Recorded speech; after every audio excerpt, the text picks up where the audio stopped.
ভৌতবিজ্ঞান ও পরিবেশ পরিচয়, ক্লাস 10, মাইতি বেরা সাঁতরা।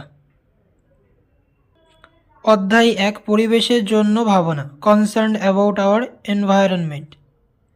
এই অধ্যায়ের অনুশীলনীর প্রশ্নের উত্তরগুলি দেখে নাও।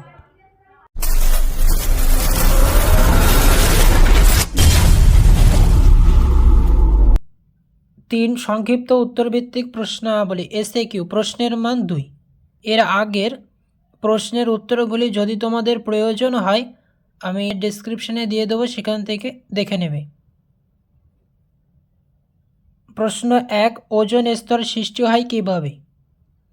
এর উত্তর হবে স্ট্র্যাটোস্ফিয়ারের অতিবেগুনি রশ্মির প্রভাবে অক্সিজেন অণু ভেঙে ওজোন গ্যাস সৃষ্টি হয়। স্ট্র্যাটোস্ফিয়ারে সূর্যের অতিবেগুনি আলো অক্সিজেন অণুকে আঘাত করে এবং দুটি স্বাধীন অক্সিজেন পরমাণুতে বিভক্ত হয়। এই মুক্ত অক্সিজেন পরমাণুগুলি তখন অন্য একটি আস্ত অক্সিজেন অণুর সাথে একত্রিত হয়ে ওজোন O3 সৃষ্টি করে। এর সমীকরণটি হলো O+O2 থেকে O3। প্রশ্ন 2, ওজোন স্তর ধ্বংসের দুটি ক্ষতিকারক প্রভাব উল্লেখ করো। এর উত্তর হবে ওজোন স্তর ধ্বংসের দুটি ক্ষতিকারক প্রভাব হলো ত্বকের ক্যান্সার এবং উদ্ভিদের ক্ষতি। ওজোন স্তর সূর্যের ক্ষতিকারক অতিবেগুনি ইউভি বিকিরণ শোষণ করে। এই স্তর পাতলা হয়ে গেলে বা ধ্বংস হলে ইউভি রশ্মি পৃথিবীতে পৌঁছায় এবং নিম্নলিখিত ক্ষতিকারক প্রভাব সৃষ্টি করে, যেমন মানুষ এবং অন্যান্য প্রাণীদের ত্বকের ক্যান্সার, চোখে ছানি পড়া এবং রোগ প্রতিরোধ ক্ষমতা হ্রাস পায়। 2, উদ্ভিদের সালোক সংশ্লেষ প্রক্রিয়া ব্যাহত হয়, যা কৃষি এবং বাস্তুতন্ত্রের ওপর নেতিবাচক প্রভাব ফেলে। প্রশ্ন 3, গ্রিনহাউস এফেক্টের জন্য দায়ী গ্যাসগুলির নাম লেখো। এর উত্তর হবে গ্রিনহাউস এফেক্টের জন্য দায়ী গ্যাসগুলি হলো জলীয় বাষ্প, carbon dioxide, methane, nitrous oxide এবং ক্লোরোফ্লুরোকার্বন CFC। প্রশ্ন 4, বায়োগ্যাস কাকে বলে? এর উত্তর হবে উদ্ভিদ ও প্রাণীর বর্জ্য পদার্থ পচিয়ে যে দাহ্য গ্যাস মিশ্রণ তৈরি হয় তাকে বায়োগ্যাস বলে। এটি প্রধানত মিথেন গ্যাস নিয়ে গঠিত হয় এবং এটি একটি পুনর্বিকরণযোগ্য শক্তির উৎস। প্রশ্ন 5, কোনো জ্বালানি তাপন মূল্য বলতে কী বোঝায়?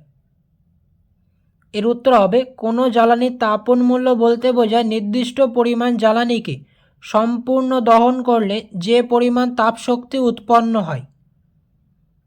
সাধারণত 1 কিলোগ্রাম বা 1 গ্রাম জ্বালানির সম্পূর্ণ দহনে উৎপন্ন তাপশক্তিকে এর ক্যালোরি মূল্য বা তাপন মূল্য বলে। এর আরেকটি প্রশ্ন, কয়লা ও ডিজেলের মধ্যে কোনটির তাপন মূল্য বেশি? এর উত্তর হবে কয়লা ও ডিজেলের মধ্যে ডিজেলের তাপন মূল্য সবচেয়ে বেশি। কয়লার তাপন মূল্য সাধারণত 25 থেকে 33 mJ পার কেজি হয়, যেখানে ডিজেলের তাপন মূল্য প্রায় 45 mJ পার কেজি হয়। প্রশ্ন 6, ওজোন স্তর ধ্বংসে NO, NO2 এবং CFC এর ভূমিকা আলোচনা করো। এর উত্তর হবে নাইট্রোজেন অক্সাইড এবং CFCগুলি অনুঘটক হিসেবে কাজ করে, ওজোন অণুকে ভেঙে দেয়। CFC ক্লোরোফ্লুরোকার্বন স্ট্র্যাটোস্ফিয়ারে ইউভি রশ্মির প্রভাবে CFC অণু ভেঙে ক্লোরিন পরমাণু নির্গত করে এবং ক্লোরিন পরমাণু ওজোন অণুর সাথে বিক্রিয়া করে এবং ওজোনকে অক্সিজেন অণুতে পরিণত করে, যার ফলে ওজোন স্তর দ্রুত ক্ষয়প্রাপ্ত হয়। 2, NO এবং NO2 নাইট্রোজেন অক্সাইড, এই যৌগগুলিও ওজোন স্তরের জন্য ক্ষতিকারক এবং ওজোন ধ্বংসের অনুঘটক হিসাবে কাজ করে।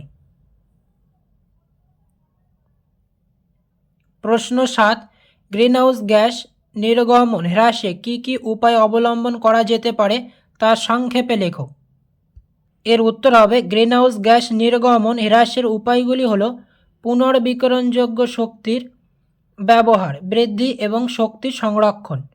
এক, জীবাশ্ম জ্বালানির পরিবর্তে সৌর, বায়ু বা জলবিদ্যুৎ শক্তির মতো পুনর্বিকিরণযোগ্য শক্তির উৎস ব্যবহার করা। 2, শক্তি ব্যবহারে সাশ্রয়ী হওয়া এবং বিদ্যুতের অপচয় কমানো।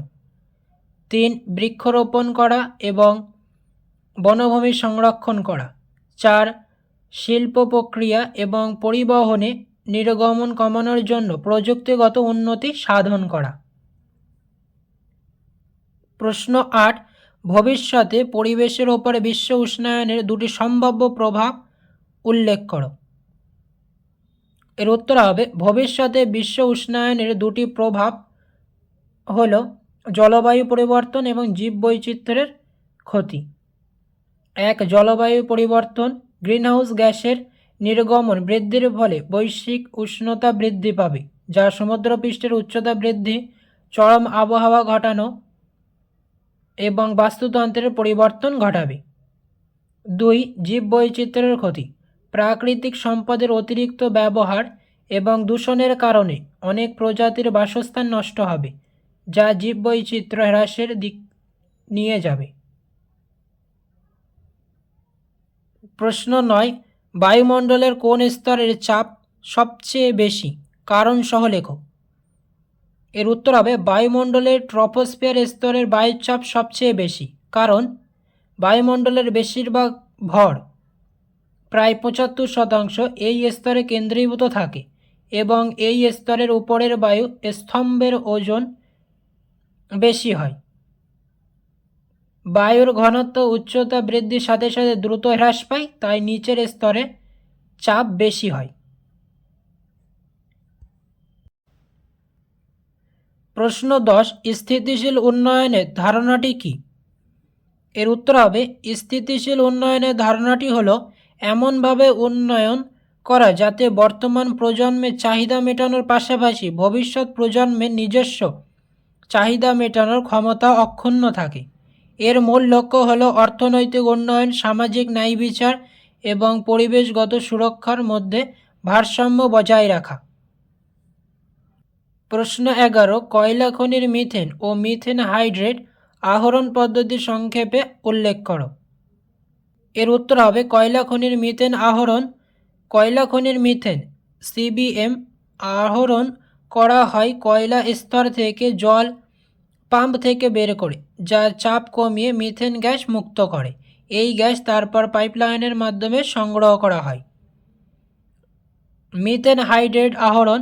মিথেন হাইড্রেট আহরণ পদ্ধতি এখনও পরীক্ষামূলক পর্যায়ে রয়েছে, যার মধ্যে প্রধানত চাপ কমানো বা তাপ প্রয়োগ করে কঠিন হাইড্রেট থেকে মিথেন গ্যাস মুক্ত করা হয়। প্রশ্ন 12, মিথেন হাইড্রেট কী?